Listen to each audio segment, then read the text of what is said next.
I've had this idea for a few years now to go on a quest to try and discover who he was. Why did you have to go for something like this? I want them to see this film and say, oh my God, this country is beautiful. Was there a motive behind this whole documentary to promote tourism? It was an unintended consequence, I'd say, Maria. So when I started this film, I had an idea of a story.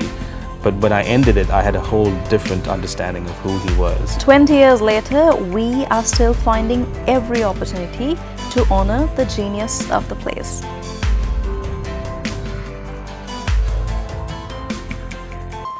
Jeffrey Baba, one of the most important and influential Asian architects of the 20th century.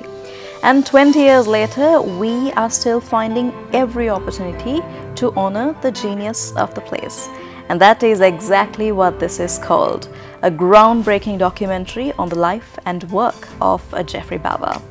And this project is the baby of Sri Lankan writer and director Afdhel Aziz, who we have with us today for an exclusive with News First. Afdhel, how are you doing? Thank you for having me, Maria. I'm excited to be here. Of course, and we are glad to have you with us to share your experience on this documentary. So let me start off with the most obvious and important question. Where did this whole idea come from for the documentary? Sure, thank you for asking. So I grew up in Sri Lanka. I grew up in Colombo. I went to school in a Jeffrey Baba building in St. Thomas's Prep. I grew up in Sri Jawa Dhanapura Korte next to his parliament building. And throughout my life, I went on holiday to his hotels around the country. And so his buildings have a very deep, meaningful resonance with me. And I've been in them all throughout my life. But I realized I didn't know anything about the man, about the person. And so I've had this idea for a few years now to go on a quest to try and discover who he was by interviewing his collaborators and contemporaries. In fact, this project is so old that when I started it, my intention was to interview people like Ina De Silva, Laki Senanayaka, Barbara Sansoni, incredible artists who unfortunately passed away. And so when that happened, and when last year when the economic crisis in Sri Lanka happened, I realized it was time to kind of take action, and galvanize a crew of people to go and capture the last oral histories of this person from the people who knew him well, and do it by photographing 5 of his most iconic projects. So you mentioned about beautiful pieces of work of Jeffrey Baba, but what made you choose these particular 5 stories for your documentary? Yeah, it's a great question. So he built 117 buildings throughout his lifetime, and so to cover all of them would be impossible. And so I tried to look at it through 2 layers. One was, were these pivotal buildings at different stages of his life? Was he facing particular challenges that he overcame in creating these buildings that were worth exploring from a dramatic point of view? But the second also was that I had a personal relationship to these buildings. When my wife and I got married, we threw a wedding lunch at Linuganga. When our son came into our life, we went to Lighthouse Hotel to be with him, and Red Cliffs in Mirissa was one of the last places I went to with my father before he passed away. So they were not only from an architectural point of view very important, but from a personal point of view, they had a lot of meaning for me as well. So I think that combination of both is why I chose them. You just mentioned about an architectural point of view. Your background is more filmmaking, directing, writing, and it's that industry. And Jeffrey Baba is from the architectural industry. What is the connection between these two? Why did you have to go for something like this? Yeah, well, I think I've always been a storyteller in everything I've done. I've written books of poetry in Sri Lanka, a book called China Bay Blues. I wrote a book of fiction called Strange Fruit. And in my larger career in advertising and marketing, I've always told stories on behalf of brands. And so I've always been fascinated by filmmaking and making movies. And so when I started thinking about directing my own first film, I had to come up with a topic that would obsess me. Because it takes a long time, it's an extremely hard process. And so it's no coincidence that this was about an architect whose work I love, a subject I love, which is architecture, and a country I love, which is Sri Lanka. So I think it's that combination of those 3 things that drew me to him. Who are your contact points? Because like you said, you don't live in the country, you don't know too many people because it's your first movie or your first documentary. So who did you have to speak to for, to get research, to get the information? Who did you have to speak to get all of this into one place? Yeah, so I spent the first 20 years of my life in Sri Lanka, so I still have deep relationships with a lot of people who were incredibly kind and generous in helping connect me to different people. The Jeffrey Bawa Trust itself was remarkably helpful. They have done an incredible job of preserving Mr. Bawa's work throughout the years since his passing as well.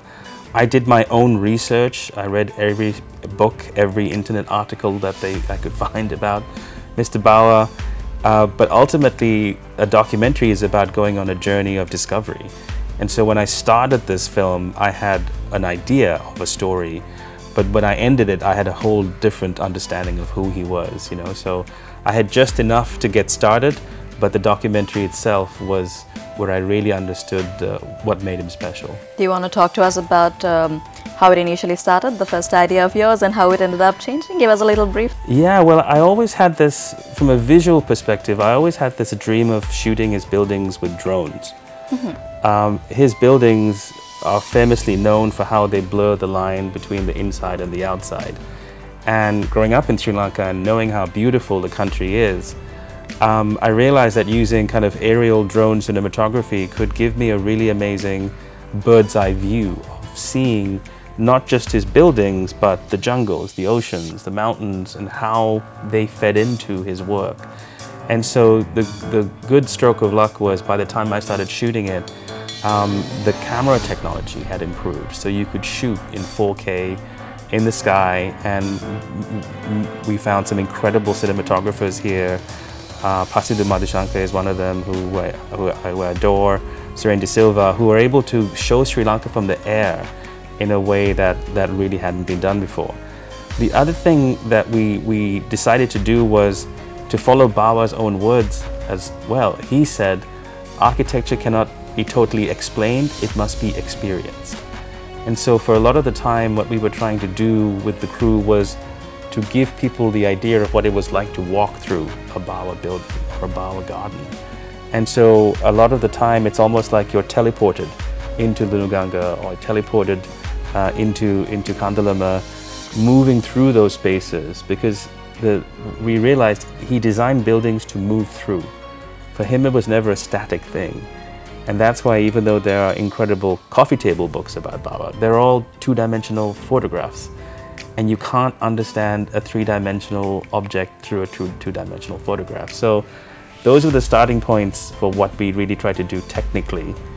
From a storytelling perspective, what we tried to do was also meet people who had known Bawa through his life and who worked closely with him. And so I was lucky to interview Chana Daswata, Murad Ismail, who were two incredible architects who closely worked with Mr. Bawa in his practice. Interviewed two of his clients, so Mr. Hiran Kure, who's the chairman of Jetwing Hotels, who owned the Lighthouse Hotel, and Pradeep Jayawardena, who's the client who got Mr. Bawa to build Red Cliffs. And finally, Sunila Jayawardena, who's an incredible Sri Lankan architect and knows a lot about nature and the environment and indigenous architecture. And so by talking to them, I was able to piece together a portrait of the man, but also piece together a portrait of his philosophy and what it was that made him special in the way he approached buildings. Now, Afdhel, you don't really live in Sri Lanka. So how did you manage to carry out the whole production process? Did you have to fly down to the country quite often for this?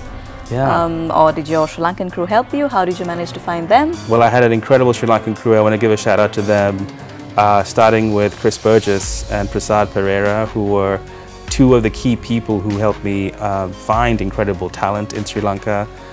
We had talent in the form of Hasidhavarna Surya, the cinematographer who did most of the shoots, Steiner Adams, who did the Red Cliffs shoot, and a whole host of incredible Sri Lankan filmmakers and talent who really flocked to this project because I think they saw the higher order purpose of it, which was, let's make a film so beautiful that people fall in love with the country.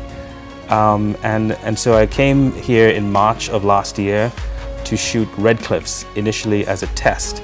of the aerial drone cinematography. Could it work to actually use drones? And it worked out great. And then I came back in December of last year to shoot the other 4 buildings. So we had a 12-day shoot, 12 hours a day for 12 days, shooting Lighthouse, Kandalama, Lunuganga, and the Ina de Silva house. So quite a grueling process. But everybody rallied around and did an incredible job to find the beauty in these places as well. And it was tough because at that time, the economic crisis was starting to hit Sri Lanka, right? So even in the Red Cliffs sequence, those nighttime shots you see aren't nighttime. They're actually 3 o'clock in the morning because there were power cuts at the nighttime shoot time. We had to scramble to find a way around it, you know, but thanks to the perseverance and dedication and hard work of this incredible Sri Lankan crew and some fantastic international collaborators as well, I think we captured something pretty magical and something pretty special. So you spoke about the economic crisis, and I'm pretty sure managing to put this together last year would have been quite the challenge. So did this whole economic crisis situation affect the budget of the documentary? What were the other aspects that were affected? Well, I think it was just economically, logistically harder, right? Everything became harder. But there were some upsides as well. Because these are primarily hotels, there was nobody in those hotels. So it actually became a whole lot easier to shoot them without having to do large amounts of crowd control and crowd management as well. I was glad that we were able to set up the Superb Films as a company which gave jobs to local Sri Lankan filmmakers, especially at a moment when there was no work. Nobody was filming anything. And so it made me really happy to be able to give these talented filmmakers something to do that brought out the best in them as well. And I realize now that after shooting the film that it's one of the few pieces of footage which show people around the world how beautiful and safe and amazing Sri Lanka is. And so now my mission is to take this film around the world, to get it shown to as many people as possible on many TV channels as possible, so that people fall in love with Sri Lanka again and come back and visit our island.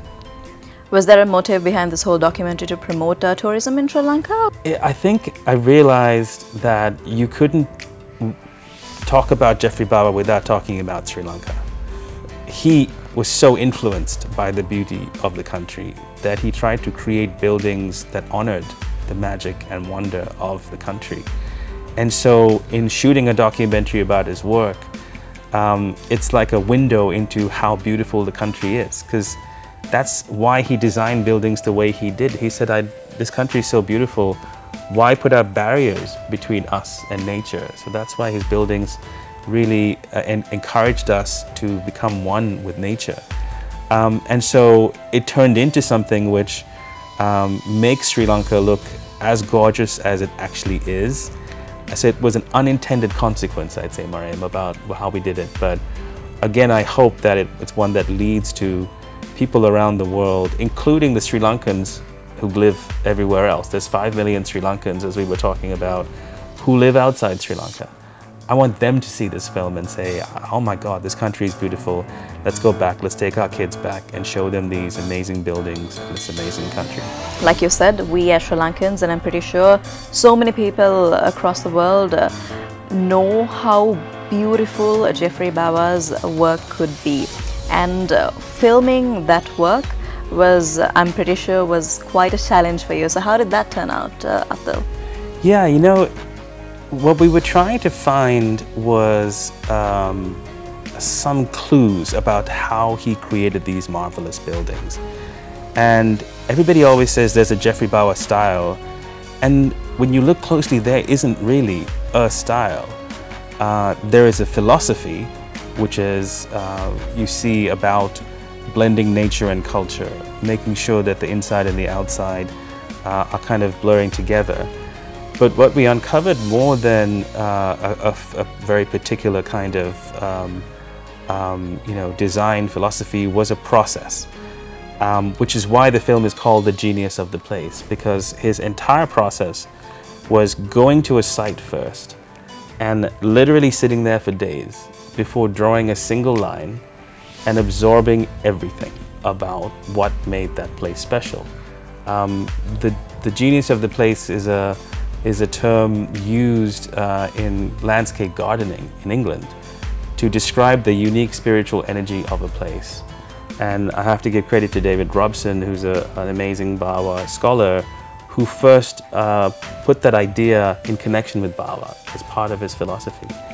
And it's true, when you go and hear about how he designed the Lighthouse Hotel, he would sit there with the rocks for days before anything came up, realizing what was special about the place was the fact that there was no beach, that it is a rocky shore, and then designing an entire hotel where it was about the view, about looking at the ocean from every angle. He did that with Kandalama as well, realizing that the majesty of Kandalama is in looking out into the jungles and the mountains, and as Murad Ismail says, just building pavilions to see it. So the way he did it was almost like jazz in a way, that he went to a place and he picked up on something, some rhythm, and then he used his amazing encyclopedic knowledge of buildings from his many travels around the world to go, what if we take that thing I saw in this place and now apply it here in this way? And suddenly he had the seed of an idea on which he could build and let this building really kind of blossom almost like a garden or a plant, which is why no two of his buildings are actually alike. And that's why we decided to call the film The Genius of the Place. How long did you all take to finally, pick that particular name? Okay, where set? Did you all have other options? Yeah, it was originally, the film was called Jeffrey Bawa, The Inside is the Outside, which is, on the face of it, a pretty recognizable signature of the way he builds buildings. And there was something nice about, going on a journey to find the inside of a person and reflecting it as well. But the more we thought about it, the more we said, no, the genius of the place refers to not only to his process, but the fact that he was a genius. I think he was a bona fide genius in the way he created buildings. He deserves to be celebrated amongst the greatest architects of the 20th century. He should be up there with Frank Lloyd Wright and Luis Barragan in Mexico and Oscar Niemeyer in Brazil, but people don't know him. So my goal is to elevate somebody who had an incredible impact on 20th century architecture, but we call him the greatest architect you've never heard of. And I think that's what audiences around the world will hopefully respond to as they see this film. Speaking of audience, what's your target audience for this film, Afdhel? Yeah, it's a great question. So I'm excited because I'm excited for Sri Lankans to see it, first of all, because I don't think many of us have seen the country from the air in this way. Then I'm excited for Sri Lankans outside of Sri Lanka to see it. I really want to take this film and show it to Sri Lankan communities in Toronto, in London, in Melbourne, in those places which there are large concentrations of Sri Lankans, again to remind them about how beautiful the country is. Then I want people who've ever come to Sri Lanka, so non-Sri Lankans, of which again there's millions of people in Germany or the Netherlands or places like that, who've come here to see it, be reminded of the beauty and want to come. And then finally I want everybody who's never been to Sri Lanka to finally look at this country and see something different, not see the narrative of an economic crisis or of violence or anything else, but just see the pure beauty of this country and say, I need to come here, I need to experience these buildings myself for the first time. So those are really the four audiences that I'm trying to reach. When you all are planning on screening this documentary, where are the other places you all are planning on screening this? Apart from Sri Lanka, are there particular countries you all have in mind where you live at? Yeah, so the plan now is to, we're in negotiations with international distributors to represent the film internationally, meaning that these distributors will come back and say, yes, we think we can find a market in Germany, in Japan, in the Netherlands, places where there is a love for architecture, a love for Sri Lanka, where there's a market for that film as well. And my hope is for it to be seen in as many places as possible and as many TV channels as possible. In parallel, we are also applying to about 40 film festivals. show festivals around the world, like London or Sundance or Tribeca, and that is also a great way to get the film out into people's lives, and also to find partners and buyers who will then want to take that film globally. But ultimately, I want it to be to as many people as possible around the world. Are we planning on an award for this film as well? Oh, I'm not even thinking that far ahead. My job number one is to get as many people to see it as possible. All right, Afdhel. Apart from this beautiful documentary that you have dedicated for Jeffrey Baba, what are the other plans you have in mind after your first film? Yeah, well, I think Sri Lanka has so much natural beauty and some more great architecture. So one of the things I'm doing on this trip is to research other areas where there might be a similar documentary approach that we could take.